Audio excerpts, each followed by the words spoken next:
Assalamualaikum teman-teman, apa kabarnya hari ini? Semoga kalian selalu dalam keadaan bahagia, sehat walafiat, dan bersemangat dalam belajar. Baik, hari ini kita akan mempelajari tentang kemukjizatan Al-Quran.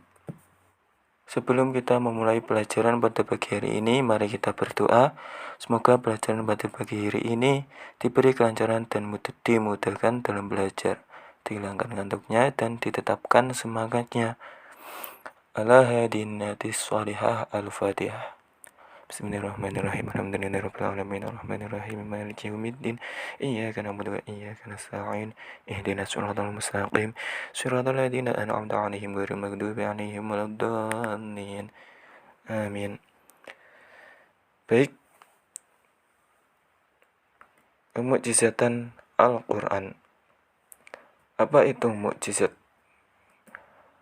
Mukjizat berasal dari kata a'jaza yu'jizu i'jazan mu'jizatan, yang berarti melemahkan, mengalahkan lawan atau musuh.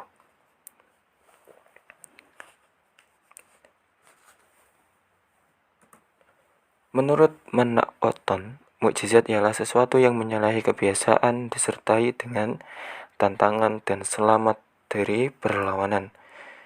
Yang kedua, menurut Jamaluddin Kafik, mukjizat para rasul adalah sesuatu yang menyalahi kebiasaan yang tampak atas para nabi dan seorang selain mereka tidak dapat memperbuatnya, sebagai bukti bahwa mereka adalah Rasulullah atau utusan Allah dan mereka dikuatkan dari sisi Tuhan. Yang ketiga, menurut Kyai Haji Munawar Khalil, menjelaskan bahwa mukjizat ialah sesuatu yang datang dari nabi yang dapat melemahkan lawan atau mengalahkan kecerdikan lawan dan kekuatan musuh karena keadaannya sangat menyalahi adat kebiasaan yang telah datang.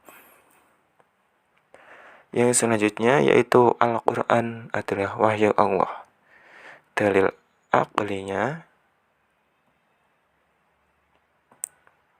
akli.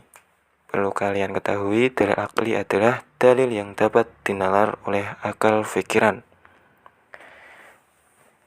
Dalilnya apa? Telah diakui oleh para ahli sejarah bahwa Nabi Muhammad adalah orang yang jujur dan terjaga dari kesalahan yang mendurhakai Allah. Selanjutnya, setiap sesuatu yang dibawa dan disampaikan oleh orang yang terkenal jujur dapat dinalar pasti benar adanya. Jadi dapat disimpulkan bahwa segala sesuatu yang dibawa dan disampaikan oleh Nabi Muhammad SAW yang terkenal jujur itu pastilah benar adanya. Yang selanjutnya yaitu dalil naqli. Dalil naqli adalah dalil yang bersumber dari Al-Quran maupun Sunnah Nabi Muhammad. Dalil Al-Quran sebagai wahyu Allah terdapat dalam surat Al-Haqqah ayat 38-52. Dapat kalian lihat suratnya pada LKS kalian halaman 42.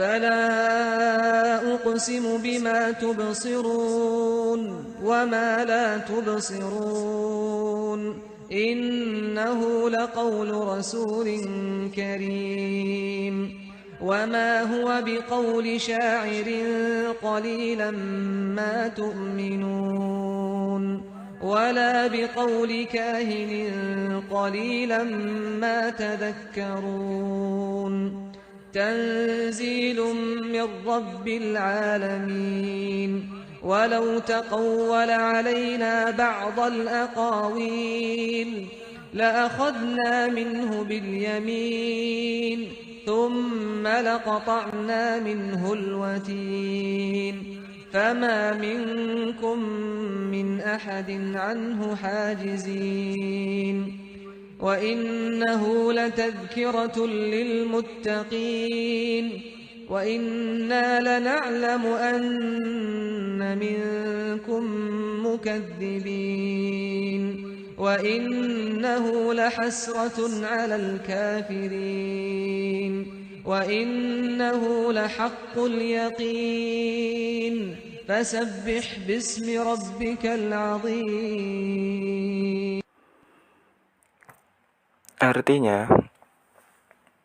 maka aku bersumpah dengan apa yang kamu lihat, sesungguhnya Al-Quran itu adalah benar-benar wahyu Allah yang diturunkan kepada Rasul yang mulia. Dan Al-Quran itu bukanlah perkataan seorang penyair. Sedikit sekali kamu ngambil pelajaran daripadanya. Dalam ayat 18-40 surat Al-Haqqah, Allah Subhanahu wa Ta'ala bersumpah dengan apa saja yang dapat kita lihat seperti bumi, langit, dan sebagainya, dan dengan apa saja yang tidak kamu lihat seperti roh, malaikat, dan sebagainya. Sumpah Allah itu menegaskan bahwa Al-Quran itu adalah benar-benar wahyu Allah yang diturunkan kepada Nabi Muhammad SAW.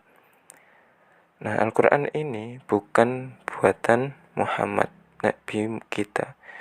Dia hanyalah seorang mubalik, seorang yang menyampaikan ajaran Al-Quran kepada umat manusia. Dan dalam ayat 41-42, Allah menegaskan bahwa Al-Quran bukanlah syair yang diucapkan para penyair, bukan pula perkataan tukang tenun. Meskipun demikian, sedikit sekali mereka mempercayainya, dan amat sedikit pula mereka mengambil pelajaran.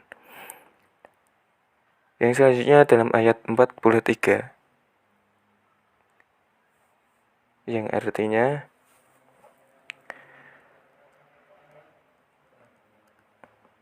ia adalah wahyu yang diturunkan dari Tuhan semesta alam. Seandainya dia Muhammad mengatakan sebagian perkataan atas nama kami, niscaya benar-benar kami pegang dia pada tangan kanannya, kemudian benar-benar kami potong urat tali jantungnya. Maka sekali-kali tidak ada seorang pun dari kamu yang dapat menghalangi kami dari pemotongan urat nadi itu. Nah, dalam ayat 43 sampai 47, Allah menegaskan bahwa sekiranya kalau Nabi Muhammad mengada-ngada sebagian perkataannya sebagai wahyu Allah, mengaku-ngaku bahwa perkataan Nabi Muhammad adalah wahyu Allah, niscaya Allah akan menindaknya dengan tindakan yang sangat keras, yaitu memotong urat tali jantungnya. Nah, hal ini merupakan gambaran bagaimana kerasnya hukum Allah terhadap orang-orang yang mencoba mendustakan Al-Quran. Dan pada ayat ini juga diterangkan bahwa jika Allah sudah menghendaki suatu hal, maka tidak akan ada seorang pun yang dapat menghalangi kehendaknya. Selanjutnya pada ayat 48-50 yang artinya, dan sesungguhnya Al-Quran itu benar-benar suatu pelajaran bagi orang-orang yang bertakwa. Dan sesungguhnya kami benar-benar mengetahui bahwa di antara kamu ada orang yang mendustakannya. Dan sesungguhnya Al-Quran itu penyesalan bagi orang-orang kafir. Dan sesungguhnya Al-Quran itu benar-benar kebenaran yang diyakini. Maka bertasbihlah dengan menyebut nama Tuhanmu yang Maha Besar.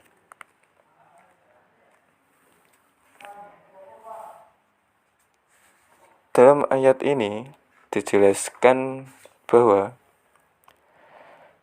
Al-Quran benar-benar pelajaran bagi orang yang bertakwa. Walau demikian, kami benar-benar mengetahui bahwa di antara kamu ada orang-orang yang mendustakan Al-Quran, padahal Al-Quran itu benar-benar kebenaran yang meyakinkan.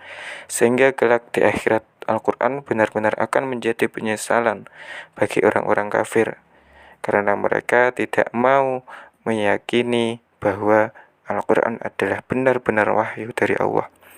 Oleh karena itu, maka dalam ayat terakhir, ayat 50, Allah memerintahkan kepada Nabi Muhammad SAW dan juga memerintahkan kepada seluruh umatnya untuk menikmati wahyu Allah, mensyukuri dan bertasbih atas nikmat Allah yang telah dilimpahkan kepadanya, kepada kita, terutama nikmat wahyu Allah Subhanahu wa Ta'ala, yaitu Al-Quranul Karim.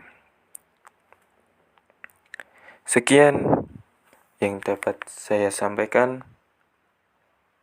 Semoga bermanfaat bagi kita semua.